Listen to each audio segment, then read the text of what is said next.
is Professor Swapnil Sonavne. Many of student already knows me. And इस semester हम लोग मिल रहे हैं अगेन एक प्रोग्रामिंग सब्जेक्ट पढ़ने जिसका नाम है system programming and compiler construction. तो my name of the subject is SPCC. मुझे लगता है एसपीसीसी सिर्फ कंप्यूटर स्टूडेंट के लिए है। It is not shared by IT student और एनी अदर ब्रांच स्टूडेंट। हाँ, लेकिन कंप्यूटर के जो बाकी सिस्टर ब्रांचेस है like machine learning, data science, blockchain, उनके भी सिलेबस के अंदर ये सेमेस्टर 6 का सब्जेक्ट है अपना एसपीसीसी। सब्जेक्ट बहुत ही अच्छा सब्जेक्ट है। स्पेशली अगर आप प्रॉब्लम सॉल्विंग एंजॉय करते हो तो this subject is for you. जैसे आपने आपके सेमेस्टर 4 में एक और सब्जेक्ट पढ़ा था सिमिलर नेचर का जिसका नाम था AOA, analysis of algorithm. Analysis of algorithm के अंदर अगर आपने प्रॉब्लम सॉल्विंग एंजॉय किया रहेगा तो फिर एसपीसीसी भी आप एंजॉय कर पाओगे। It's a pure problem based program based subject. So the name of the subject is SPCC. चलिए let me share my screen with you and then इस सब्जेक्ट के अंदर क्या क्या है आज देखेंगे हम लोग। तो let me share my screen with you students. अच्छा, can anyone tell me my screen is visible और no? Yes, sir. Yes, sir. Okay, okay, okay. तो as I said, the name of the subject is SPCC. पहले तो थोड़ा सा short में देख लेते हैं स्टूडेंट, ये सब्जेक्ट के अंदर अपने को पढ़ना क्या है। जैसे आपको स्क्रीन के ऊपर भी दिख रहा है, मेरा जो पहला मॉड्यूल है, थोड़ा सा शॉर्ट में बता दूं, उस पर्टिकुलर मॉड्यूल का नाम है इंट्रोडक्शन। यार ये तो ना मेरा बहुत ही छोटा मॉड्यूल है। रादर अंदर की बात बोलो तो आज हम लोग इसको स्टार्ट करके आज ही हम लोग इसको खत्म भी कर देंगे। इवन सिलेबस के अंदर भी इसका जो टोटल ड्यूरेशन है ना वो 1.5 से 2 घंटे का ही है। तो बहुत छोटा चैप्टर है। नॉर्मली इसके ऊपर आपको डेफिनेशन वगैरह पूछा जा सकता है। मेन आपका सिलेबस चालू हो जाएगा मेरे सेकंड मॉड्यूल से। मेरे एसपीसीसी के अंदर जो सेकंड मॉड्यूल आप पढ़ने वाले हो उसका नाम है असेंबलर। अगेन अगर आपने कभी अपने लाइफ में असेंबली लैंग्वेज प्रोग्रामिंग सुना या पढ़ा रहेगा तो यू माइट नो असेंबलर क्या होता है। आप बोल सकते हो कंपाइलर का ही दूसरा भाई होता है असेंबलर। आज तक हमने कभी असेंबलर को यूज नहीं किया था। अभी तक हमने अपने प्रोग्रामिंग लैंग्वेज के अंदर सारे कंपाइलर्स को ही यूज किया था। इस पर्टिकुलर सब्जेक्ट के अंदर we are going to see assembler. Assembler के बाद हम लोग अगेन एक नया मॉड्यूल देखने वाले हैं जिसका नाम है मैक्रो प्रोसेसर। यार जितना असेंबलर डिफिकल्ट है उतना मैक्रो प्रोसेसर मेरा कंपैरेटिवली सिंपल चैप्टर है। अगर आपको आपके प्रोग्रामिंग के अंदर के फंक्शंस वगैरह कॉन्सेप्ट याद है, प्रोग्रामिंग के अंदर आपने पढ़ा रहेगा ना function, function call, function definition, तो थोड़ा बहुत सिमिलर मिलता जुलता चैप्टर आपको दिखाई देगा यहाँ पे macro processor. It's not a micro processor, rather it's a macro processor. Rather ये है क्या, आज हम लोग इसको देखने भी वाले। मैक्रो प्रोसेसर के बाद अगेन एक बहुत ही डिफिकल्ट चैप्टर आपके सामने आएगा जिसका नाम है लोडर्स एंड लिंकर्स। तो ये मेरा मॉड्यूल नंबर 4 है। अगेन असेंबलर की तरह ये वाला मॉड्यूल भी काफी लंबा है। रादर इसके अंदर दो अलग अलग चैप्टर है। लोडर्स अलग चैप्टर है, लिंकर्स अलग चैप्टर है एंड दोनों के ऊपर आपको ढेर सारे प्रॉब्लम्स सॉल्व करने हैं। ये जो मेरे पहले 4 चैप्टर है ना उसमें से पहला चैप्टर तो छोड़ दीजिए, लेकिन जो मेरे पहले 3 चैप्टर्स है, I mean to say assembler, macro processor, loaders and linkers, ये मेरे सिलेबस का पार्ट 1 कंप्लीट करते हैं जिसको हम लोग बोलते हैं सिस्टम प्रोग्रामिंग। तो ये जो 3 चैप्टर्स है ना मेरे main, assembler, macro processor, loader and linker, ये तीनों आते हैं सिस्टम प्रोग्रामिंग के अंदर। सिस्टम प्रोग्रामिंग के बाद फिर आपका सेकंड पार्ट चालू होता है सिलेबस का। मेरा मॉड्यूल नंबर 5 जो है उसका नाम है कंपाइलर्स। रादर स्टूडेंट, मेरे मॉड्यूल नंबर 6 का नाम भी कंपाइलर्स ही है। ये कंपाइलर टॉपिक ही इतना वास्ट है कि यूनिवर्सिटी ने खुद इसको 2 चैप्टर में डिवाइड किया है। फिर भी अभी भला यूनिवर्सिटी का, पहले तो कंपाइलर्स के ऊपर ना प्रीवियस सिलेबस में टोटल 8 चैप्टर्स थे। तो 8 चैप्टर्स आपको सिर्फ कंपाइलर पढ़ना था। अभी वो थोड़ा-सा सिलेबस स्ट्रैटेजी में उन्होंने वो 8 चैप्टर को कम कुछ नहीं किया है, लेकिन 8 चैप्टर्स को 2 चैप्टर में उसने मर्ज कर दिया। पहला जो मॉड्यूल नंबर 5 है, उसके अंदर जो कंपाइलर हम लोग पढ़ने वाले हैं, उसके अंदर कंपाइलर का हम लोग एनालिसिस फेज देखने वाले हैं। एंड मॉड्यूल नंबर 6 के अंदर कंपाइलर का हम लोग सिंथेसिस फेज देखने वाले हैं। तो ये मेरे 2 लास्ट के मॉड्यूल्स हैं। मेरे स्टूडेंट, ये जो लास्ट के 2 मॉड्यूल्स है ना, वो मेरे सिलेबस का सेकंड पार्ट कवर करते हैं, जिसको मैं बोलता हूं कंपाइलर कंस्ट्रक्शन। इसके लिए मेरे पूरे सिलेबस का नाम है एसपीसीसी। तो सिलेबस 2 पार्ट में डिवाइडेड है। पहला पार्ट हम लोग देखने वाले SP system programming, and second part हम लोग देखने वाले कंपाइलर कंस्ट्रक्शन।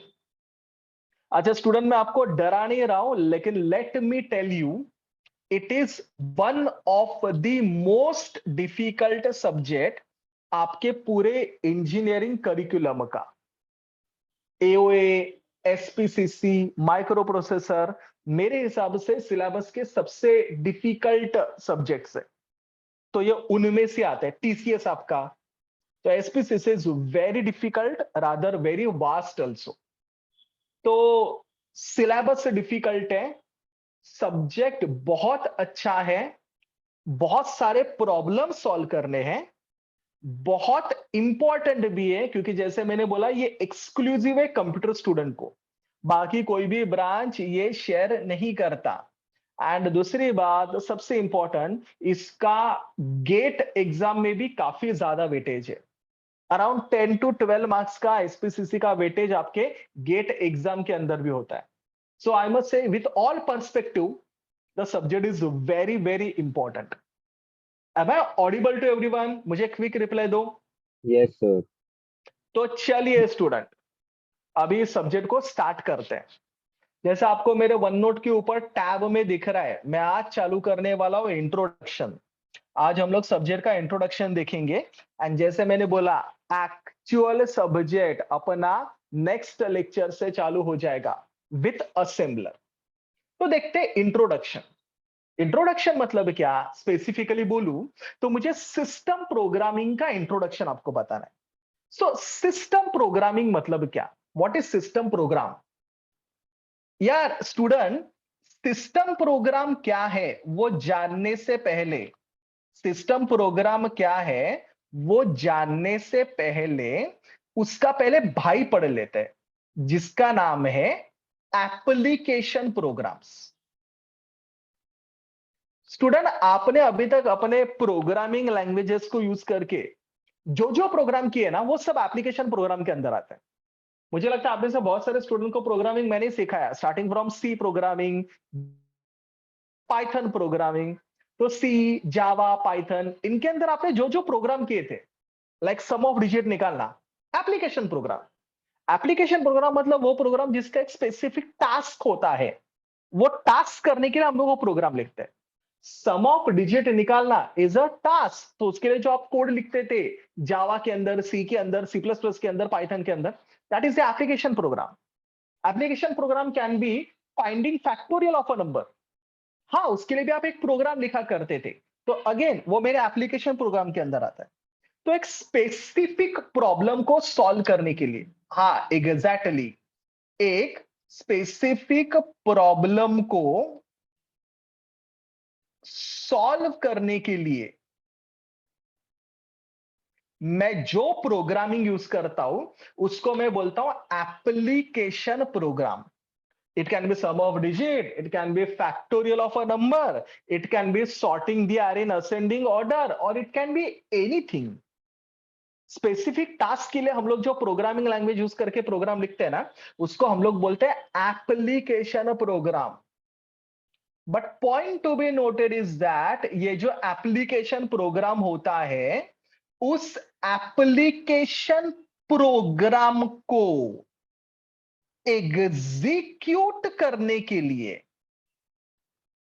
एप्लीकेशन प्रोग्राम को एग्जीक्यूट करने के लिए, एप्लीकेशन प्रोग्राम को रन करने के लिए, एप्लीकेशन प्रोग्राम को कंपाइल करने के लिए जो प्रोग्राम होता है, that is called as system programme.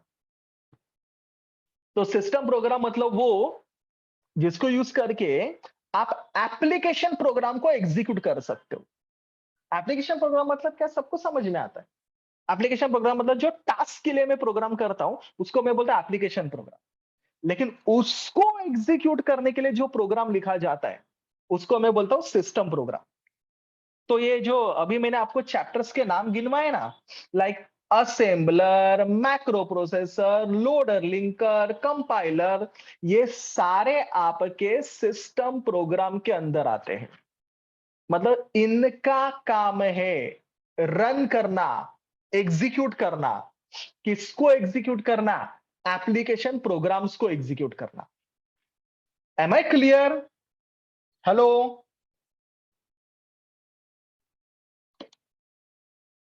Yes yes sir. Sir. Response दीजिए भाई लोग, मुझे सब्जेक्ट बहुत डिफिकल्ट है, आपका रिस्पॉन्स बहुत एक्सपेक्टेड है यहाँ पे।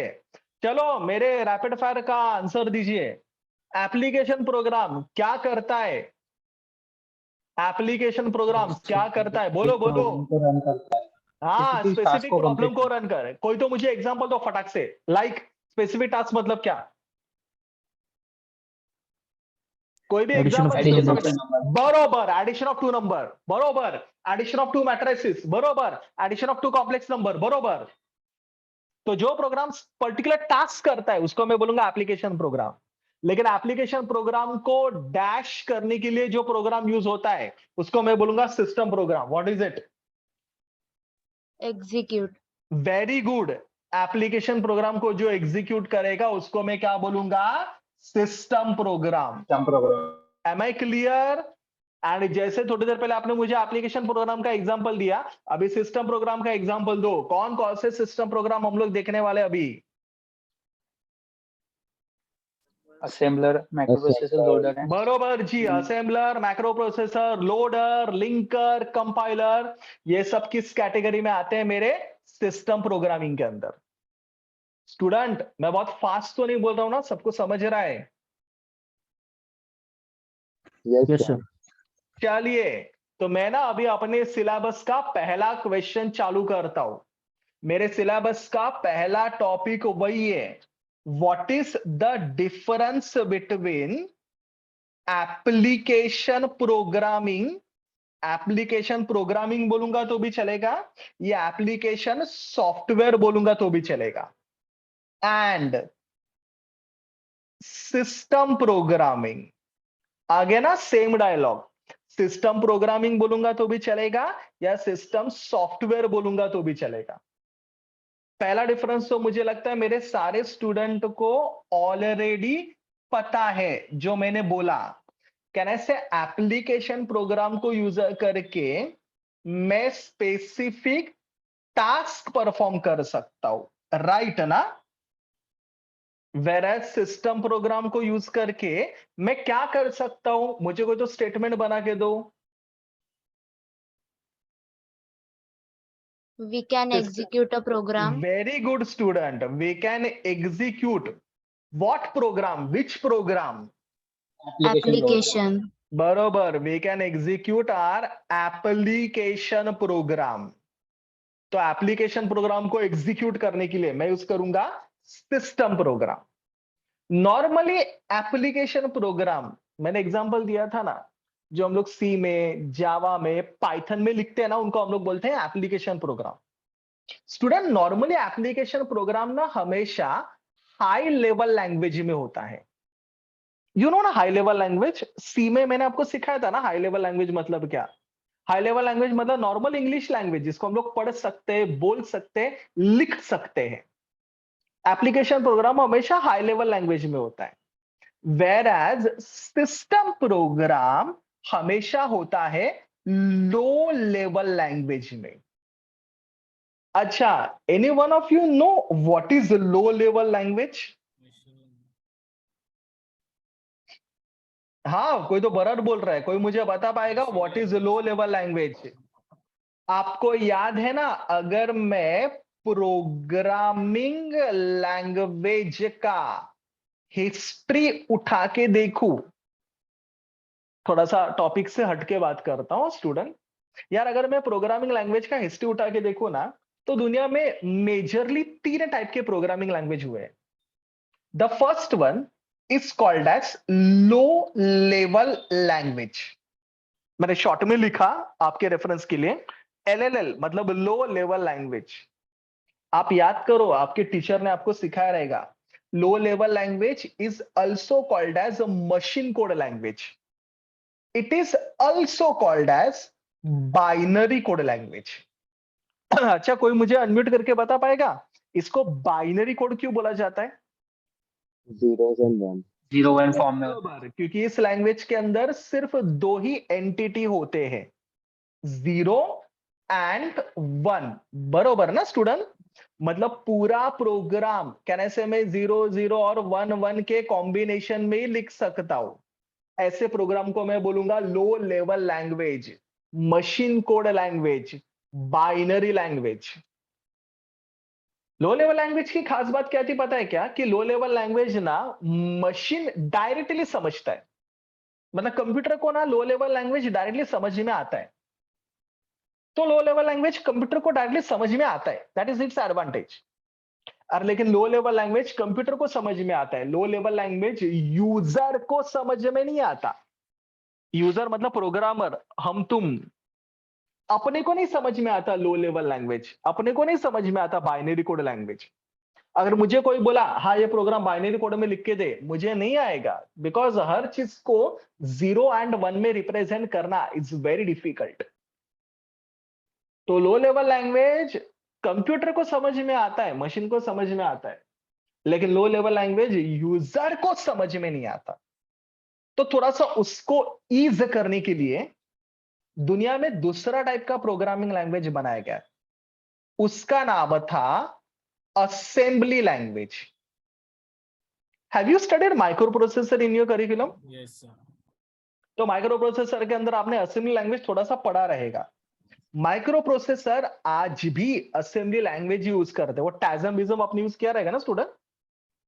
Yes sir. असेंबली लैंग्वेज मतलब वो लैंग्वेज जो बाइनरी कोड में नहीं होता, लेकिन असेंबली लैंग्वेज में प्रोग्राम लिखने के लिए ना हम लोग कुछ फिक्स टर्म्स यूज करते हैं, जिन टर्म्स को हम लोग बोलते हैं ऑपकोड्स एंड सिंबल्स। तो असेंबली लैंग्वेज में प्रोग्राम लिखने के लिए ना अपने को कुछ फिक्स स्टैंडर्ड सिंबल यूज करने पड़ते हैं। अच्छा, ये ऑपकोड और सिंबल ये एक स्पेसिफिक डिक्शनरी के अंदर से होता है। मतलब आप खुद के ऑपकोड नहीं बना सकते, आप खुद के सिंबल नहीं बना सकते। जो फिक्स ऑपकोड से आपको वही यूज करके अपना प्रोग्राम लिखना पड़ता है। तो assembly language completely agree, low level language के कंपैरिजन में इजी था, क्योंकि एटलीस्ट 0 एंड 1 यहां पे नहीं था। लेकिन असेंबली लैंग्वेज का प्रॉब्लम ये है कि असेंबली लैंग्वेज में प्रोग्राम लिखने के लिए मुझे फिक्स ऑपकोड्स और सिंबल यूज करने पड़ते हैं। तो पहली बात तो मुझे ना वो डिक्शनरी बाय हार्ट होना चाहिए, तब जाके मैं उसके अंदर के ऑपकोड्स यूज कर सकता हूं। तो simple but not that much simple, because assembly language में प्रोग्राम लिखने के लिए मेरे पास पहले वो डिक्शनरी होना चाहिए, तब जाके उसके अंदर के ऑपकोड में यूज कर सकता हूं। इसको और सिंपल करने के लिए एक तीसरा टाइप बनाया गया, याद करो, जिसका नाम था high level language. High level language में ना स्टूडेंट मुझे ऐसा कोई फिक्स ऑपकोड वगैरह यूज करने की जरूरत नहीं है।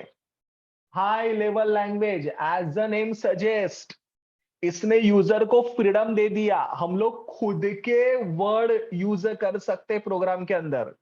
हम लोग खुद का English language high level language में प्रोग्राम लिख सकते हैं।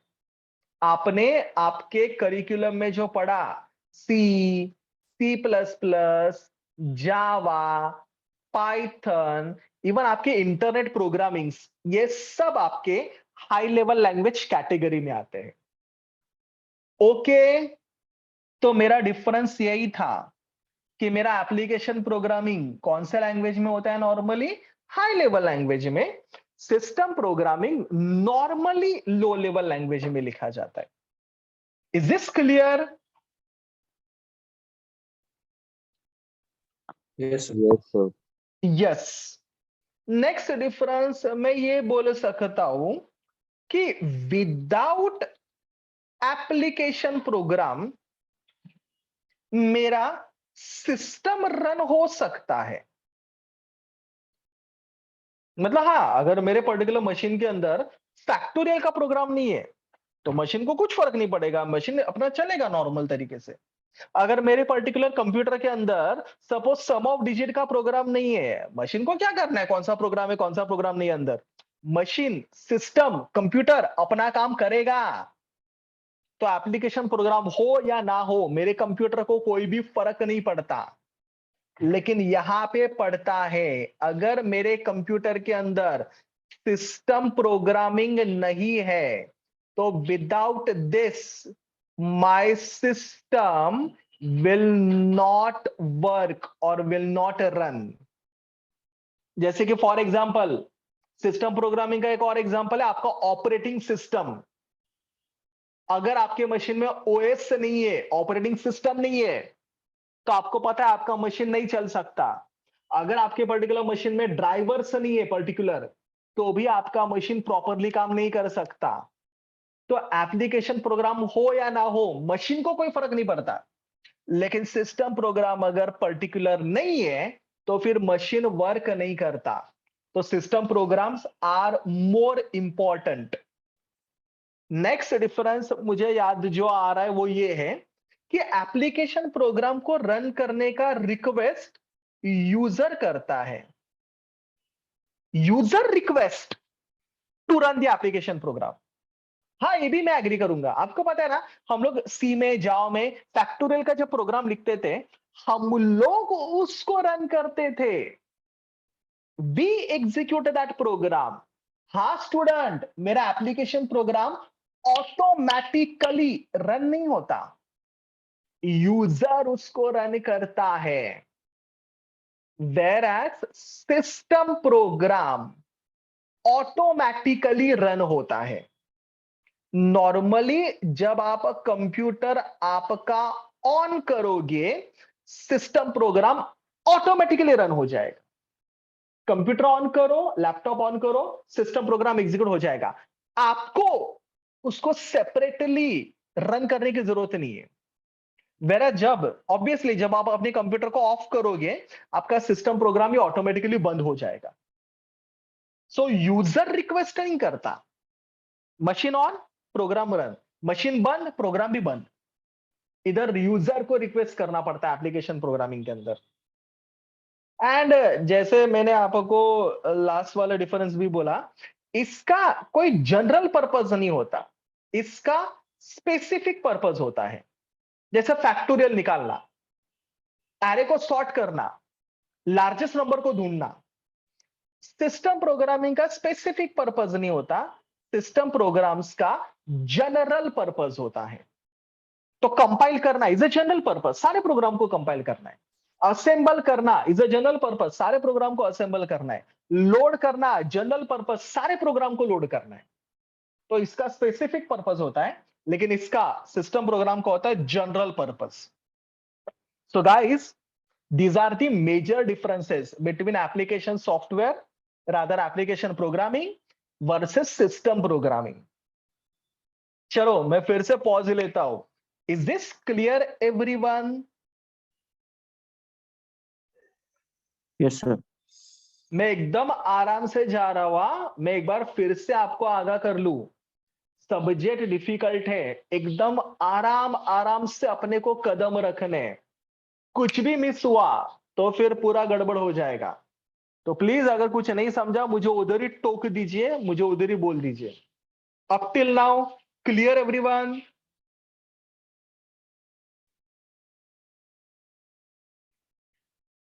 हेलो? Yes, sir. तो चलिए पॉज लेते हैं और ये टॉपिक को अपने नोटबुक के अंदर लिख लेते हैं। चलेगा student? Yes, sir. Yes, sir. अच्छा, मैं एक बार फिर से आपको पूछना चाहता हूं, सब लोग मुझे फीडबैक दो। Is it okay if I give you the dictation? Yes. मैं थोड़ा सा, मैंने आपको लास्ट टाइम भी बोला था, मैं थोड़ा सा ट्रेडिशनल ख्यालों का हूं। मुझे लगता है कि जो कंटेंट आप अपने हाथ से अपने नोटबुक के अंदर लिखोगे, वो प्रिपेयर करना, वो पढ़ना, वो समझना आपको इजी जाएगा rather than printed material prepare करना। तो स्टूडेंट थोड़ा सा मेहनत लगेगा, थोड़ा सा टाइम लगेगा, बट ट्रस्ट में आपको बाद में एग्जाम के टाइम पे फायदा होगा। सो आई रिकमेंड एवरीवन कि जो भी आंसर्स है उनको आपके नोटबुक के अंदर लिख दीजिए। एनीवेज थियरी बहुत कम ही है, प्रॉब्लम्स ही बहुत ज्यादा है। तो स्टार्ट करते हैं। हाँ, तो मेरे सब्जेक्ट का नाम तो आपने लिखा ही रहेगा, system programming and compiler construction. You all know my name also. तो लेट्स स्टार्ट। मेरा chapter number 1, introduction to system softwares. Chapter का नाम लिख दीजिए नोटबुक के अंदर।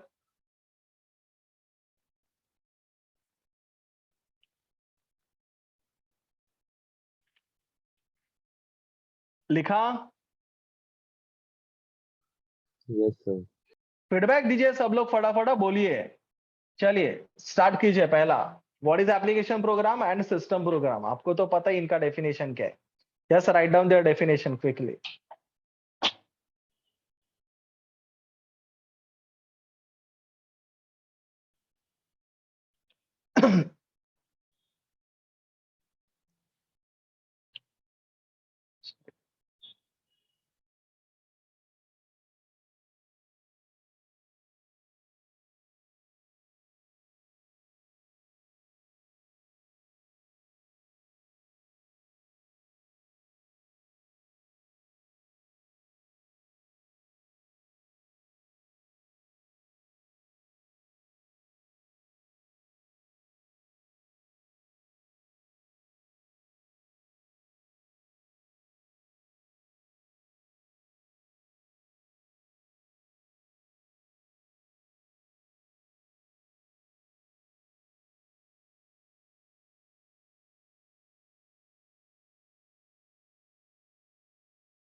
होने के बाद मुझे बोल दीजिए डन करके। Is it done?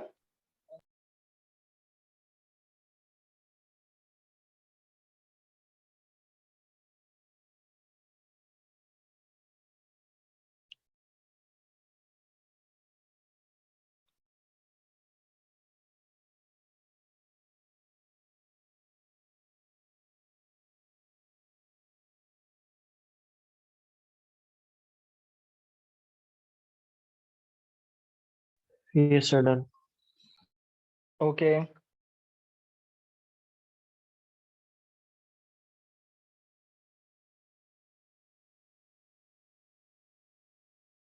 हाँ जी, Difference between application software, system software.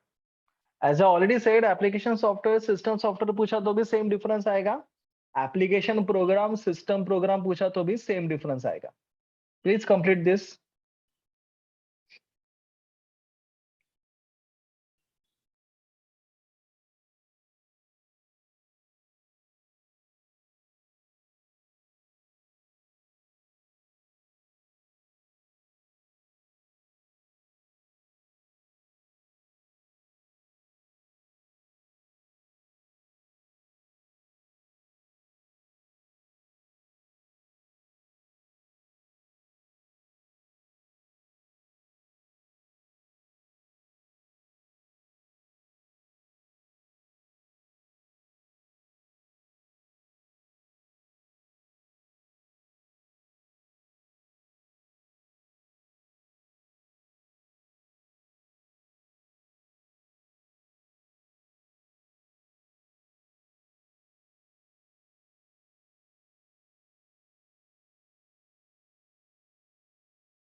Sir, done. Okay, is it done, everyone? Sir, wait. Okay. 1 minute. Yeah. Tell me once you complete it.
Sir, done.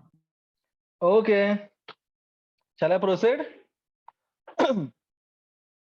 अच्छा तो स्टूडेंट्स, ये था application software rather application programming and system programming का difference. जैसे आप सबको अभी idea आ चुका है, अपने इस पर्टिकुलर सब्जेक्ट के अंदर अपने को एप्लीकेशन प्रोग्रामिंग पढ़ना ही नहीं है। वो तो हमने अपने C++, जावा, पाइथन के अंदर पढ़ लिया, बरोबर ना? अपने इस पर्टिकुलर सब्जेक्ट के अंदर अपने को पढ़ना है सिस्टम प्रोग्रामिंग। तो चलो दोस्तों, वन बाय वन देखते हैं कौन कौन से सिस्टम प्रोग्राम्स होते हैं, कौन कौन से सिस्टम सॉफ्टवेयर्स होते हैं। अभी तो हम लोग बस उनका इंट्रोडक्शन देखने वाले हैं। आपको तो पता है आगे जाके उन नाम के अपने को पूरे के पूरे चैप्टर्स पढ़ने हैं, राइट ना स्टूडेंट? जो मेरा सबसे पहला सिस्टम सॉफ्टवेयर या सिस्टम प्रोग्राम बोला जाता है, उसका नाम है असेंबलर। अभी थोड़ी देर पहले मैंने आपको असेंबली लैंग्वेज के बारे में बात किया था, याद है आपको? कोई मुझे फटाक से अनम्यूट करके बता पाएगा असेंबली लैंग्वेज कौन यूज करता है? मैंने बोलते बोलते बोला था नॉर्मली ये लोग असेंबली लैंग्वेज यूज करते हैं। माइक्रोप्रोसेसर। Perfect answer. कहना से माइक्रो प्रोसेसर जो है वो अभी भी अपना प्रोग्राम लिखने के लिए ऑपकोड्स सिंबल यूज करते हैं, उसी को तो हम लोग बोलते हैं असेंबली लैंग्वेज। तो माइक्रो प्रोसेसर का कोड हम लोग लिखते हैं आपके असेंबली लैंग्वेज के अंदर। लेकिन आपको तो पता है असेंबली लैंग्वेज होने दो या हाई लेवल लैंग्वेज होने दो, आपको कम्युनिकेशन करना है अपने कंप्यूटर के साथ, और कंप्यूटर को तो बस एक ही लैंग्वेज आता है। कौन सा लैंग्वेज आता है कंप्यूटर को? Low level language. बरोबर ना, जिस पर्टिकुलर लैंग्वेज को हम लोग कभी कभी मशीन कोड लैंग्वेज भी बोलते हैं, राइट स्टूडेंट? अरे हाया ना, हेलो। Yes, sir. तो मैं प्रोग्राम कौन से लैंग्वेज में लिखूंगा यहाँ पे बताइए मुझे, और कंप्यूटर को कौन सा लैंग्वेज समझ में आएगा? मैं प्रोग्राम कौन से लैंग्वेज में लिखूंगा? असेंबली लैंग्वेज Assembly में। language. कंप्यूटर को कौन सा लैंग्वेज समझ में आता है? Machine code. अच्छा, थोड़े से आपके रेफरेंस के लिए बोल देता हूं मैं, अपने सिलेबस में ना मशीन कोड लैंग्वेज को कभी कभी मैं ऑब्जेक्ट कोड लैंग्वेज भी बोलता हुआ। अगर मेरे मुंह से ऐसा वर्ड सुनाई दिया तो कंफ्यूज मत हो जाइए। ऑब्जेक्ट कोड लैंग्वेज मतलब मशीन कोड लैंग्वेज, ये तो अभी सबको पता है। हाँ जी, तो मैं बोल रहा था कि मैं प्रोग्राम लिखूंगा असेंबली लैंग्वेज में, कंप्यूटर को समझ में आता है मशीन कोड लैंग्वेज। तो समवन शुड बी देयर ना, जो किसको किस में कन्वर्ट कर सके रे। Assembly language assembly to language machine को code. Machine code language. And दोस्तों यही कन्वर्जन करता है मेरा पहला सिस्टम प्रोग्राम, मेरा पहला सिस्टम सॉफ्टवेयर, जिसका नाम है असेंबलर। तो चलो मेरे स्टूडेंट को बिना बोले असेंबलर का डेफिनेशन पता चल गया। असेंबलर किसको किस में कन्वर्ट करता है बताइए? Assembly Assembly language to level machine language code to language. machine level language. Very good. Assembly language को मशीन कोड लैंग्वेज में कन्वर्ट करता है, ऑब्जेक्ट कोड में कन्वर्ट करता है. बरोबर. Similar sir. काम अपना दूसरा सिस्टम सॉफ्टवेयर भी करता है, जिसका नाम है कंपाइलर. कम ऑन यार स्टूडेंट, कंपाइलर का डेफिनेशन तो मुझे लगता है सबने सी प्रोग्रामिंग के अंदर सेमेस्टर 2 में ही पढ़ा रहेगा. अगेन आपको पता है सी प्लस प्लस, जावा, पाइथन, इनके अंदर हम लोग प्रोग्राम कौन से लैंग्वेज में लिखते हैं? कौन से लैंग्वेज में High लिखते हैं level. हम लोग प्रोग्राम? High level language. लेकिन फिर से घिसा पीटा पॉइंट वही है ना, जिसके लिए प्रोग्राम लिखता हो उस कंप्यूटर को कौन सा लैंग्वेज समझ में आता है? Machine Machine code code language. बरोबर ना, उसको समझ में आता है machine code language. Machine code language को और किस नाम से हम लोग बोलते हैं? Object binary code. Language, object code language. तो इधर भी दोस्तों पॉइंट वही है ना, समवन शुड बी देयर जो किसको किस में कन्वर्ट कर दे रे. High level High level language language machine को code machine code language. And ये तो मुझे लगता है आपको पहले से पता था ही ना, ये कौन करता है मेरा कन्वर्जन? ये कन्वर्जन करता है मेरा कंपाइलर. तो कंपाइलर हाई लेवल लैंग्वेज को किस में कन्वर्ट करेगा? मशीन कोड लैंग्वेज में. Is this clear everyone? Yes, sir.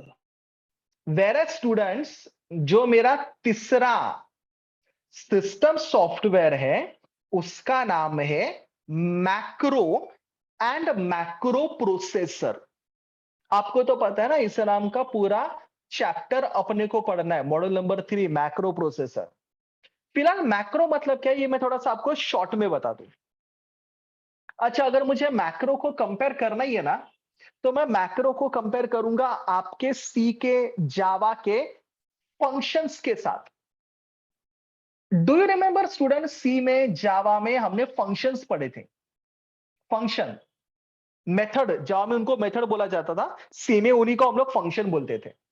आपको पता है ना, सी में, जावा में मुझे पहली बात तो मेरे पर्टिकुलर फंक्शन का कोई ना कोई डेफिनेशन लिखना पड़ता था. You remember function definition? Function का नाम होता है, आगे बॉडी होती है, और आगे जाके प्रोग्राम में जिधर जिधर मैं मेरे पर्टिकुलर फंक्शन को कॉल करता हूं, कैसे मेरा कंपाइलर उस कॉल से डेफिनेशन पे जंप करता है. बरोबर. डेफिनेशन को एग्जीक्यूट करेगा, वापस आएगा जहां से कॉल था, एंड बाद में बचे हुए स्टेटमेंट का एग्जीक्यूशन कंटिन्यू करेगा. ऐसा होता था ना रे मेरे प्रोग्रामिंग के अंदर? यस और नो? Yes sir. तो जैसे कॉल दिखेगा वो कहां पे जंप करता था? फंक्शन डेफिनेशन के पास एग्जीक्यूट करता था, एंड बाद में वापस आके बचे हुए स्टेटमेंट को एग्जीक्यूट करता था. यारो, जो काम एप्लीकेशन प्रोग्रामिंग में फंक्शन करता है वही काम सिस्टम प्रोग्रामिंग में मैक्रो करता है. Macro is a small set of statements. जैसे हम लोग उधर कैसे फंक्शन लिखते हैं, वैसे इधर ना स्टूडेंट मुझे लिखना पड़ता है मेरा मैक्रो. अभी बात छेड़ी दिए तो आपको एक छोटा सा एग्जांपल भी दे दूं. मैक्रो लिखने के लिए, मतलब फंक्शन लिखने के लिए, मुझे कीवर्ड यूज करना पड़ता है मैक्रो नाम का. मैक्रो कीवर्ड के आगे मुझे मैक्रो का कुछ तो नाम लिखना पड़ेगा. हाँ, मैक्रो का नाम कुछ भी हो सकता है.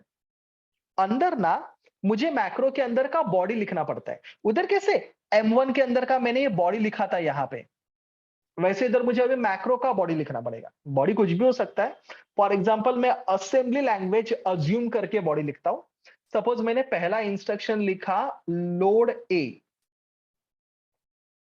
मतलब ए करके जो ऑपकोड है उसको लोड करो मेन मेमोरी के अंदर. सपोज मैंने दूसरा लिखा, मैं रैंडमली कुछ भी लिख रहा हूं स्टूडेंट, दूसरा लिखा मैंने ऐड ए कॉमा बी, मतलब आपको पता है बी को वो ए के अंदर ऐड करेगा. एंड सपोज तीसरा मैंने इंस्ट्रक्शन लिखा स्टोर सी, तो सी को मेरे मेन मेमोरी के अंदर स्टोर करेगा. तो स्टूडेंट मैंने 3 ना रैंडम नॉर्मल जो मेरे दिमाग में आया वैसे नॉर्मल स्टेटमेंट लिख दी. तो आप देख रहे हो स्टूडेंट, इस मैक्रो के अंदर, इस XYZ मैक्रो के अंदर ये 3 स्टेटमेंट है मेरे. अभी ना दोस्तों आगे जाके प्रोग्राम में आगे जाके प्रोग्राम में, बाय द वे, हाँ, बिफोर आई फॉरगेट, अभी जैसे मैंने प्रॉपर एग्जांपल दिया है तो इसको खत्म भी करता हूं। मैक्रो जब आपका खत्म हो जाएगा ना, तो मैक्रो को खत्म करने के लिए आपको लिखना पड़ता है कमेंट। मैक्रो जब आपका खत्म हो जाएगा, मैक्रो खत्म करने के लिए आपको कमांड लिखना पड़ता है MEND। Amend stand for macro and.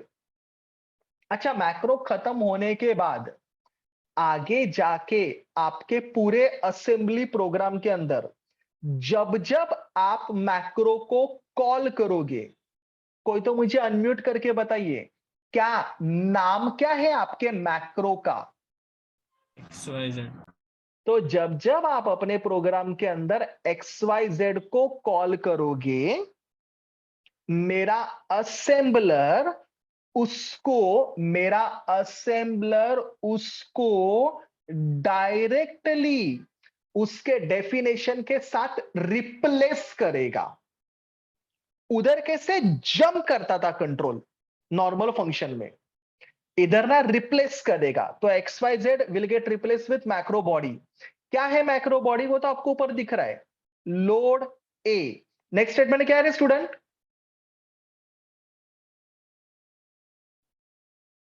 Next statement क्या है मैक्रो बॉडी के Add अंदर? AB. एड ए कॉमा बी। और थर्ड स्टेटमेंट है मेरा स्टोर सी। तो आप समझ रहे हो, वो जो मैक्रो बॉडी मैंने लिखा था वो डायरेक्ट रिप्लेस करेगा XYZ को। तो जब जब मेरा मैक्रो का कॉल आएगा, मैक्रो का कॉल उसके बॉडी को यहां पे रिप्लेस कर देगा।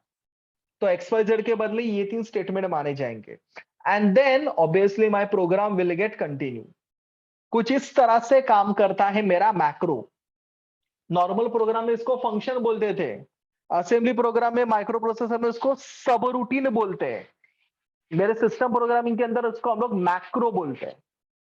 तो इन simple word, macro is a small set of statement. देखो ना, 3 ही स्टेटमेंट लिखे मैंने, ऐसे 3-4 स्टेटमेंट का ही मैक्रो होता है।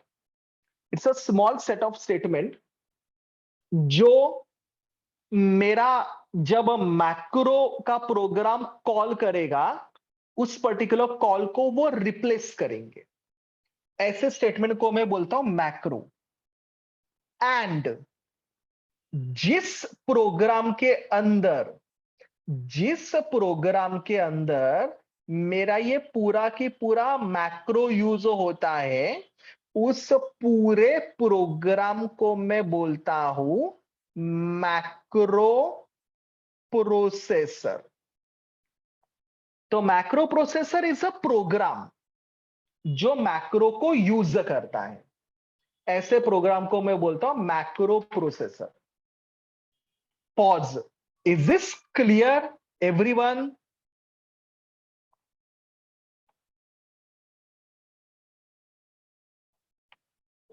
हेलो? Yes, sir. तो फिलहाल 3 डेफिनेशन तो सबको समझे, असेंबलर समझा, कंपाइलर समझा, मैक्रो समझा। मैक्रो का definition, it is a small set of statement जिसको मैं कॉल करके एग्जीक्यूट कर सकता हूं। और ऐसा प्रोग्राम जो मैक्रो को यूज करता है, उस प्रोग्राम को मैं क्या बोलूंगा? Macro processor. आगे बढ़ता हूं स्टूडेंट। मेरा जो चौथा सिस्टम सॉफ्टवेयर है, हालांकि उसका डेफिनेशन अपने को पढ़ना है, उसको अपने को डिटेल में नहीं पढ़ना है। उस पर्टिकुलर सिस्टम सॉफ्टवेयर का नाम है ट्रांसलेटर। ट्रांसलेटर का काम है, ट्रांसलेटर को यूज करके मैं मेरे एक प्रोग्राम को मेरे दूसरे प्रोग्राम के अंदर कन्वर्ट कर सकता हूं। सर, प्रोग्राम को कन्वर्ट करना मतलब क्या?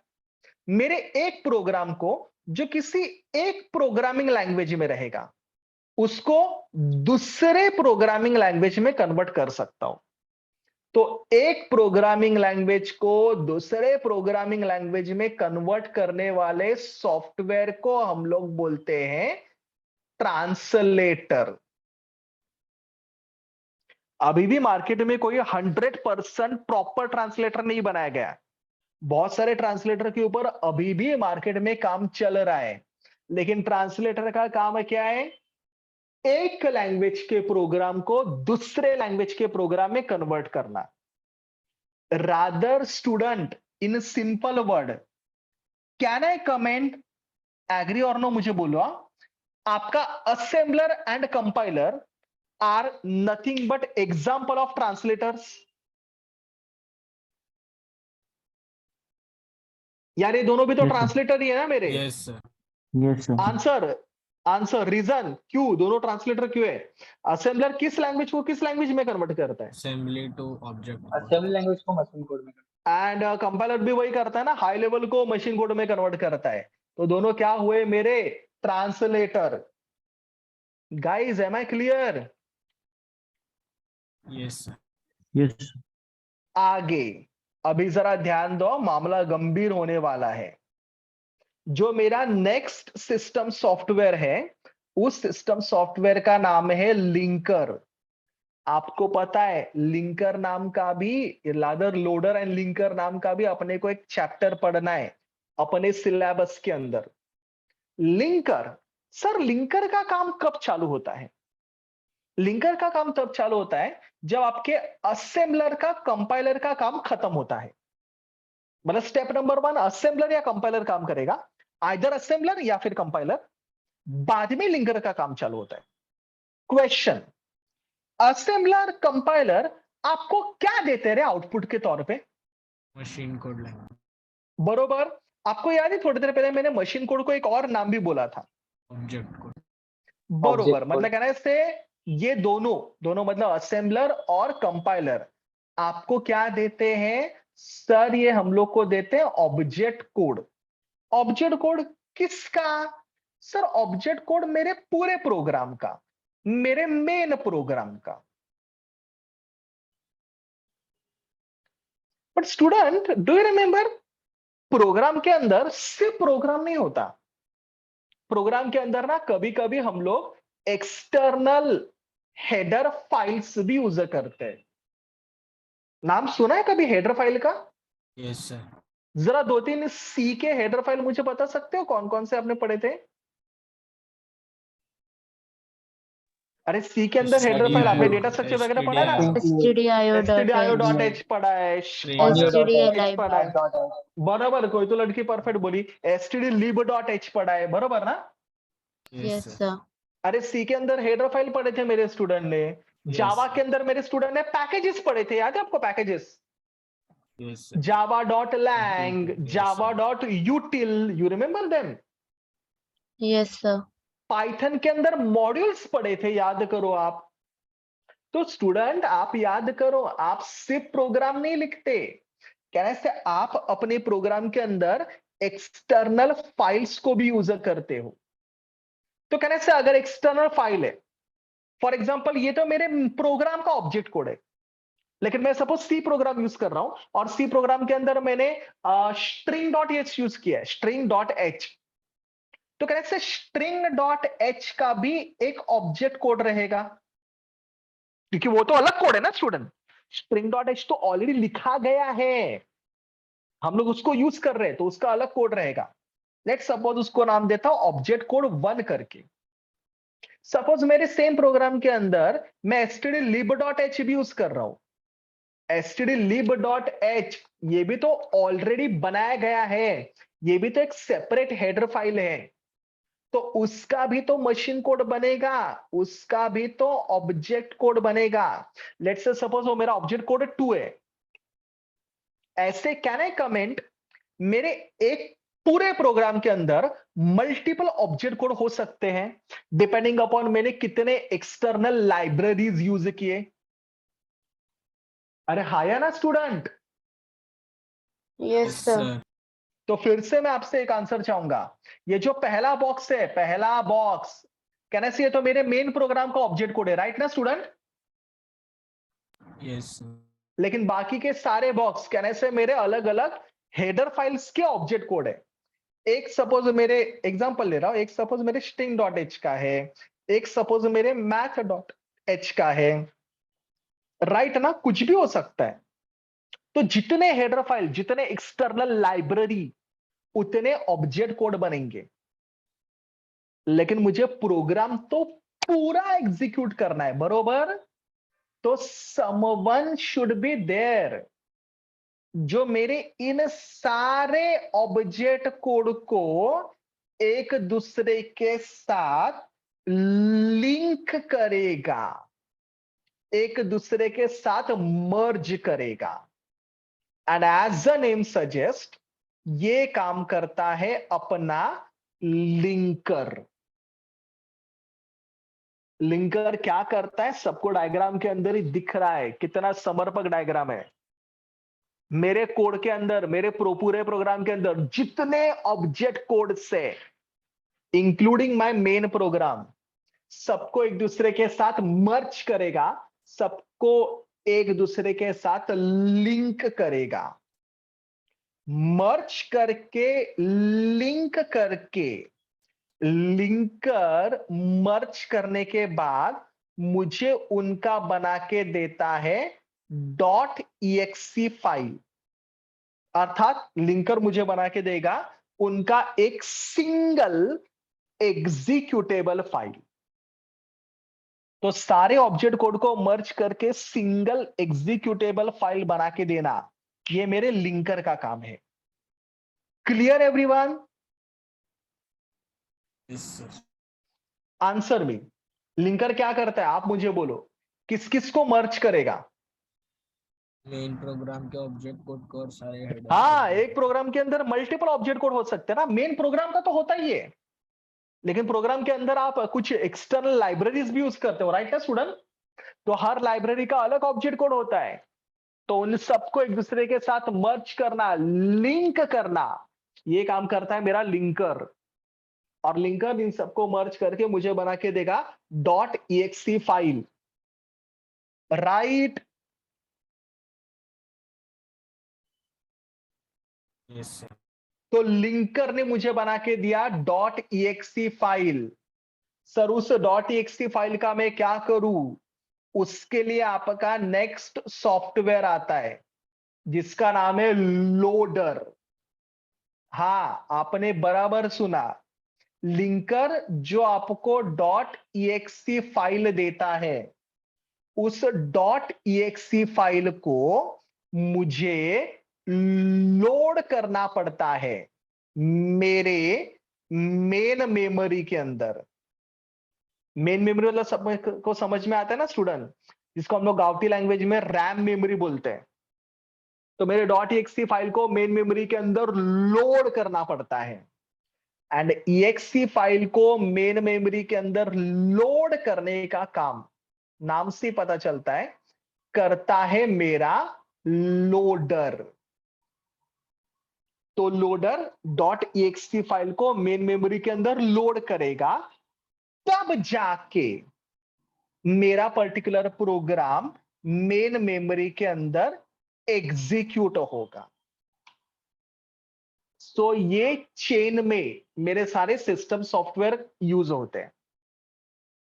अभी ना स्टूडेंट, मैं आपके सामने 4 सिस्टम सॉफ्टवेयर का नाम लिख रहा हूं, आप मुझे बोलो वो किस सीक्वेंस में यूज होंगे। आराम से आंसर दो, गलत आंसर मत दीजिए। पहला सिस्टम सॉफ्टवेयर है असेंबलर, दूसरा है loader, next one is linker, and the next one is compiler. चलिए मुझे सीक्वेंस बोलो, सबसे पहले कौन यूज होगा? असेंबलर। एक्चुअली ना सिर्फ असेंबलर बोलना भी गलत है, सबसे पहले असेंबलर भी यूज हो सकता है और कंपाइलर भी यूज हो सकता है। असेंबलर एंड कंपाइलर दोनों पैरेलल है, बरोबर ना? अगर आप Yes. असेंबली लैंग्वेज यूज करो तो असेंबलर यूज होगा। गाइस आप समझ रहे हो मेरी बात? Yes sir. भाई अगर आप हाई लेवल लैंग्वेज यूज कर रहे हो तो कौन यूज होगा? Compiler. कंपाइलर। अच्छा, Compiler. असेंबलर कंपाइलर दोनों में से कुछ ना कुछ एक यूज होगा। उसके बाद कौन? लिंकर। Linker. लिंकर। बरोबर। एंड नेक्स्ट कौन यूज होता है मेरा? Loader. Loader. लोडर जब मेन मेमोरी के अंदर प्रोग्राम को लोड करता है, मेरा मेन मेमोरी प्रोग्राम को क्या करेगा? एग्जीक्यूट करेगा। Clear everyone? Yes sir. Next जो मेरा सिस्टम सॉफ्टवेयर है, सिस्टम सॉफ्टवेयर नंबर 7, उसका नाम है डिवाइस ड्राइवर। ये डिवाइस ड्राइवर तो हम सबने बहुत बार यूज किया है। अभी तो विंडोज 10 विंडोज 11 हम लोग यूज कर रहे हैं।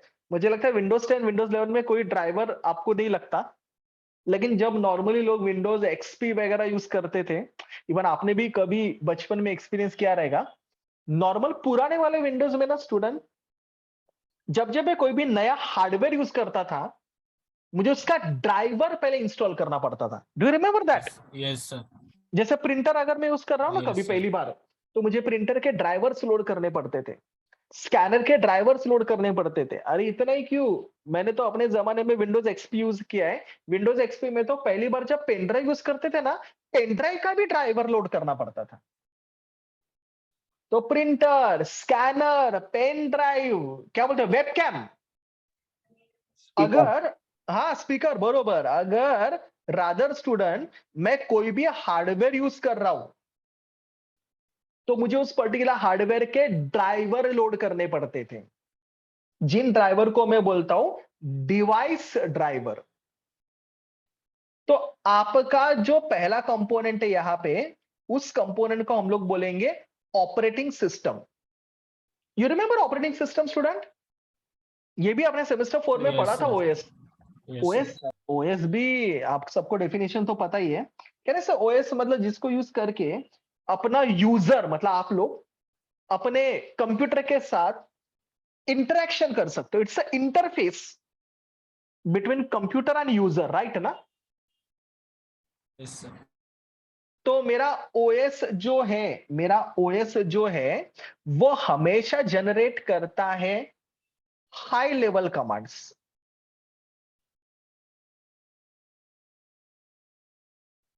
लेकिन हार्डवेयर को तो उसका लैंग्वेज समझ में आता है। हार्डवेयर को हमेशा समझ में आता है hardware specific machine commands. OS हमेशा जनरेट करता है हाई लेवल कमांड, लेकिन उस हार्डवेयर को तो उसका लैंग्वेज समझ में आता है। ये तो बात ऐसी हुई कि मुझे आता है मराठी, लेकिन सामने वाले को आता है कन्नड़, तो समवन शुड बी देयर ना जो मेरे मराठी को कन्नड़ में कन्वर्ट कर सके। मतलब पढ़ के बोलिए, किसको किस में कन्वर्ट कर सके रे? Level command to machine. High level level command command. को हार्डवेयर के कमांड में कन्वर्ट कर सके। एंड यही कन्वर्जन कौन करता है? मेरा डिवाइस ड्राइवर, जो हम लोग बचपन में मशीन में इंस्टॉल करते थे ना, उस डिवाइस को यूज करने से पहले, they are called as what? Device driver. तब जाके अपना ओएस, ऑपरेटिंग सिस्टम, उन ड्राइवर के साथ कम्युनिकेशन कर सकता है। Am I clear student? Yes sir. Even जो मैंने अभी अभी बोला, आपका ओएस मतलब ऑपरेटिंग सिस्टम, ये भी मेरे सिस्टम सॉफ्टवेयर के अंदर ही आता है। It is also part of system program, it is also part of system software. अच्छा, ओएस का डेफिनेशन तो मुझे बोलना पाप ही होगा, क्योंकि आपने तो इस नाम का पूरा सब्जेक्ट पढ़ा है। आप सबको पता है operating system is one kind of software, is one kind of interface between my user and computer। तो यूजर कंप्यूटर के साथ इंटरेक्शन करने के लिए, और वाइस वर्सा, कंप्यूटर यूजर के साथ इंटरेक्शन करने के लिए जो सॉफ्टवेयर, जो यूआई, जो जीयूआई यूजर करते हैं, that is called as operating system. Total 10 system software है। 9 नंबर पे आता है आपका एडिटर्स। एडिटर भी आपको पता ही है, फिलहाल स्टूडेंट, ये जो मैं आपके सामने अभी ये विंडो जो दिख रहा है ना, वन नोट वाला window, it is editor. Editor देखो ना, नाम से पता चलता है, एडिटर मतलब वो जिसके ऊपर मैं कुछ भी एडिट कर सकता हूं। It is basically a tool which is use to write a code. It is a tool which is use to write a statement. Notepad is an editor, क्योंकि नोटपैड के ऊपर मैं प्रोग्राम लिखता था, याद है सबको? जावा वगैरह के प्रोग्राम लोग नोटपैड के ऊपर ही लिखा करते थे। आपका टर्बो सी, वो ब्लू कलर का विंडो याद है सबको? It's a one kind of editor. आपका पाइथन का आइडियली पाइथन का PyCharm is one kind of editor. Editor मतलब वो जिसके ऊपर मैं टाइप कर सकता हूं, लिख सकता हूं, प्रोग्राम लिख सकता हूं, उसको मैं बोलूंगा एडिटर्स। तो it is a tool, I must से it's a software which is used to write a particular code. Whereas the 10th one, the last system software, उसका नाम है डीबगर्स। नाम से पता चलता है डीबगर क्या करेगा सर? डीबगर डीबग करेगा, डिबग करता है। हाँ, डिबग करना मतलब क्या? आपको पता है आपका कंप्यूटर जो है, ये मेरा कंप्यूटर है स्टूडेंट, इस कंप्यूटर को सिर्फ एक ही लैंग्वेज आता है। कौन सा लैंग्वेज आता है कंप्यूटर को? मशीन को। मतलब बरोबर ना कहने से, कंप्यूटर को मेरा आता है लो लेवल लैंग्वेज, कंप्यूटर को आता है मशीन कोड लैंग्वेज। लेकिन आपको पता है आपका कंप्यूटर, आपका सिस्टम बहुत बार आपको एरर मैसेज देता है, बरोबर ना? आपने भी प्रोग्राम को जब कंपाइल किया रहेगा सी के अंदर, जावा के अंदर, many of times we get the error ना, semicolon missing, closing bracket missing, variable declaration error. अच्छा, ये एरर मैसेज आपका मशीन देता है, बरोबर? एरर मैसेज अगर मशीन देगा तो एरर मैसेज भी तो मेरे लो लेवल लैंग्वेज में होना चाहिए, क्योंकि मशीन को तो एक ही लैंग्वेज आता है, लो level language, machine code language, binary language, right ना? तो एरर का जो मैसेज है वो भी बाइनरी में आना चाहिए। लेकिन कहने से अपने को वो मैसेज बाइनरी में नहीं आता, अपने को वो जो मैसेज आता है वो ह्यूमन रीडेबल फॉर्म में आता है। स्टूडेंट, हो क्या मेरे साथ? मैंने क्या बोला? कौन सा मैसेज अपने को ह्यूमन रीडेबल फॉर्म में आता है, मुझे बताइए।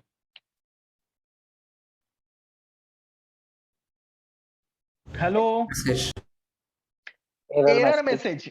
एक मिनट, 3 क्वेश्चन का आंसर दो। एरर मैसेज कौन देता है मुझे? मशीन। Very good. वो आइडियली फिर कौन से लैंग्वेज में होना चाहिए था? लो लो लेवल। लेवल। लेकिन तीसरा क्वेश्चन, मुझे लो लेवल लैंग्वेज में दिखता है क्या एरर मैसेज? नहीं ना, मुझे तो सीधा सीधा दिखता है ना, सेमीकोलन मिसिंग। मुझे कौन से फॉर्म में दिखता है वो? Human readable. तो कोई ना कोई चाहिए ना जो उस एरर मैसेज को कौन से फॉर्म में कन्वर्ट कर सके? Human readable. रीडेबल। एंड यही कन्वर्जन सबको समझेगा रे? कौन करके देगा मुझे? मेरा डीबगर। डीबगर मेरे एरर मैसेज को ह्यूमन रीडेबल फॉर्म में कन्वर्ट करके देता है, जिसको हम लोग रीड कर सकते हैं, एंटीसिपेट कर सकते हैं, एंड फिर उसको अपने पर्टिकुलर प्रोग्राम से उस एरर को निकाल सकते हैं। ये काम करता है मेरा debugger. Is this clear everyone? Yes, sir. चलिए क्विकली रिवीजन। आप मुझे प्लीज आंसर दीजिए। पहला सिस्टम सॉफ्टवेयर कौन सा है बताइए? असेंबलर क्या करेगा? Assembly language Assembly language to machine code. पास पास। कंपाइलर क्या करेगा? High level language to High level object language code. to machine code language. Macro मतलब क्या? A small set of, Instructions. Code. And जब मैक्रो कॉल होगा तो क्या होगा? Microprocessor. नहीं, मैक्रो Execute जब कॉल करेगा। होगा तो उस मैक्रो को किससे रिप्लेस करेगा? मैक्रो के स्टेटमेंट से, बरोबर ना? यस। एंड उस पूरे प्रोग्राम को जो मैक्रो को यूज करता है, उस पूरे प्रोग्राम को मैं क्या बोलूंगा? Micro processor. मैक्रो प्रोसेसर के अंदर नेसेसरी नहीं है कि एक ही मैक्रो यूज हो। एक मैक्रो प्रोसेसर के अंदर, एक प्रोग्राम के अंदर मल्टीपल मैक्रो भी यूज हो सकते हैं। अच्छा, मेरा एग्जांपल जो दिख रहा है उधर सबको क्लियर है 100%? Yes, sir. Yes sir. Very good. Translator क्या करता है? वन एक प्रोग्राम लैंग्वेज को को अलग दूसरी लैंग्वेज में convert परफेक्ट। ट्रांसलेटर का example assembler, compiler are the example of what? Translator only, right ना? लिंकर क्या करता है? Linker links more than one linker object the links more than one object and convert one it to object into code and कब do आते हैं पता है ना? More than one object code header जब आपके प्रोग्राम के अंदर, हाँ, उनको एक्सटर्नल लाइब्रेरी बोलते हैं ना हम लोग, यस तो उन सबको लिंक करेगा और मुझे आउटपुट के तौर पे क्या देगा? Dot executable executable file. file. वो डॉट एक्सी फाइल मुझे किसके अंदर डालना पड़ता है? Main memory. Main memory. जो कौन करके देगा मुझे? लोडर। Loader. डिवाइस ड्राइवर क्या करेंगे? लेवल High कमांड level को command hardware converts into the specific hardware command. command. High level command जो ओएस होता है। ओएस क्या करता है? इट्स अ सॉफ्टवेयर जो क्या करेगा? Interface between user and computer. बरोबर। हम लोग अपने कंप्यूटर के साथ कम्युनिकेशन करने के लिए ऑपरेटिंग सिस्टम यूज करते हैं, बरोबर ना? Yes sir. Yes, sir. Editor मतलब क्या? Tool in which we can Editing edit. tool. Tool in which we can write the code, right ना students? Yes sir. And debugger क्या करता है? एरर मैसेज को किस में कन्वर्ट करेगा? Human reader. Human readable. कुछ डाउट है इन सारे डेफिनेशंस में? No sir. Very good. चलिए इन सबको लिख लेते हैं नोटबुक के अंदर, चलेगा? Yes. Start. Types of system programs. अच्छा, इसके अंदर ऑलरेडी लास्ट ईयर सिखाया था तो वो था, चलेगा ना? ये हटा के फिर से बनाओ इधर में डायग्राम। चलेगा। दिख रहा है, समझ रहे हैं सबको? हाँ चलेगा, लिख दीजिए। होने के बाद मुझे बोल दीजिए, मैं स्लाइड को चेंज करूंगा।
Done, sir.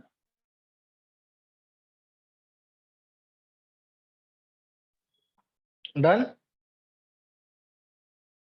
Yes.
सर हाँ बोलिए। सर इसका एग्जाम्पल आप एक और बार एक्सप्लेन कर सकते हो? हाँ, इधर मैक्रो एक्स वाई जेड करके मैक्रो बनाया है जिसके अंदर 3 स्टेटमेंट है, दिख रहा है, load A, add B, store B. Yes sir. तो statement can be anything. Macro end हुआ इधर, बाद में जैसी एक्स वाई जेड कॉल हुआ वो एक्स वाई जेड को उन 3 स्टेटमेंट से रिप्लेस करेगा।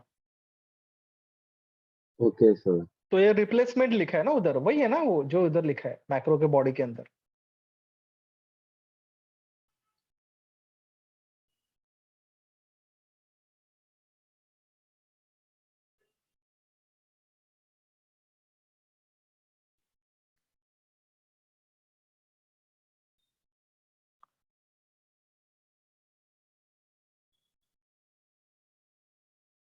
चलिए हुआ। Yes Yes, sir. sir.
Done.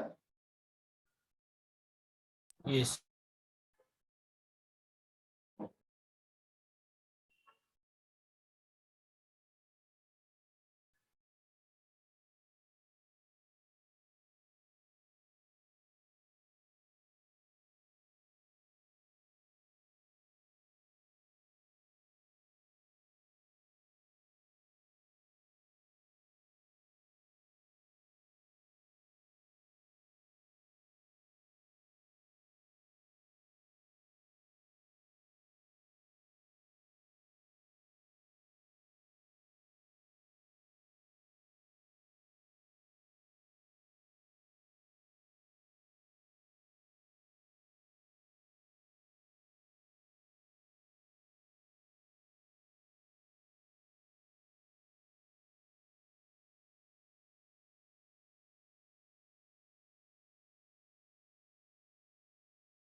चलिए done.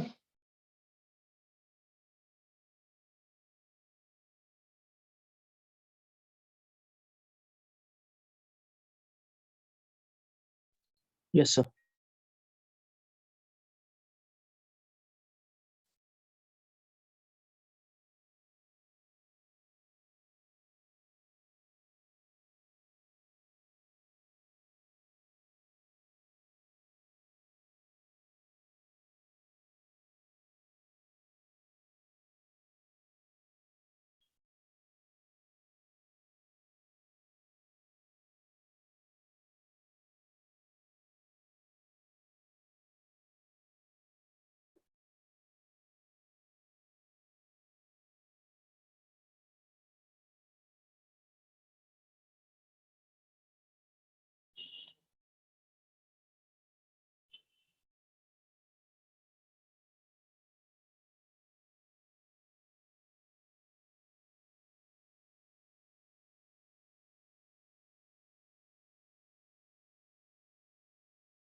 Okay done.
Done, sir.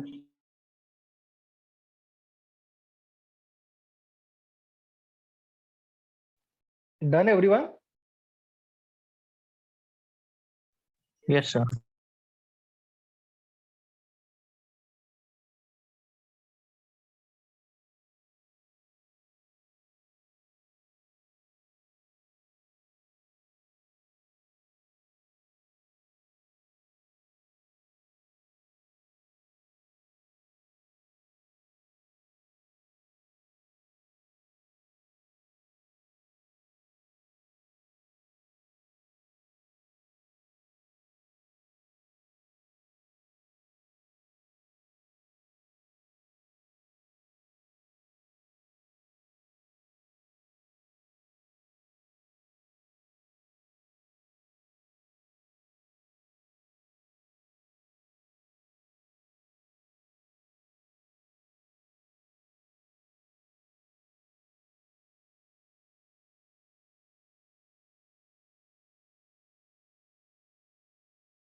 Sir इस चैप्टर का वेटेज कितना है?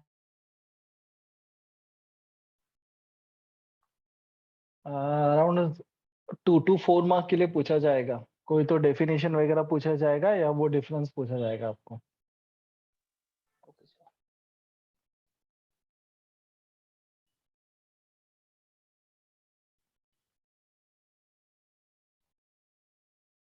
स्टूडेंट ये हुआ कंप्लीट डिवाइस ड्राइवर का definition?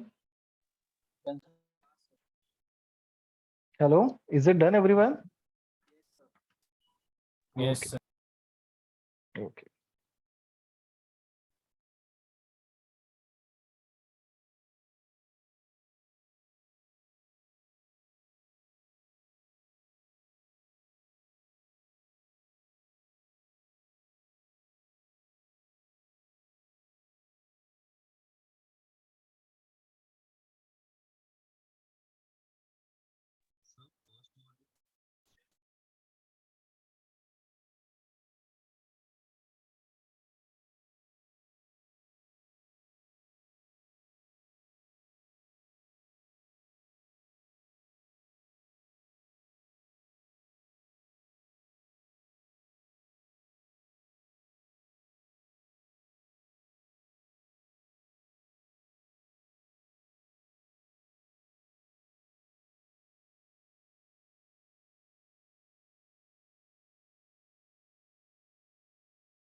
Completed, sir.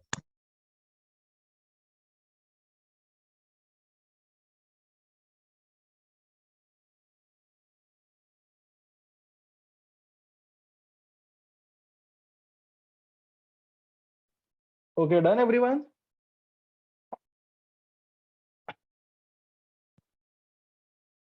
Yes, sir.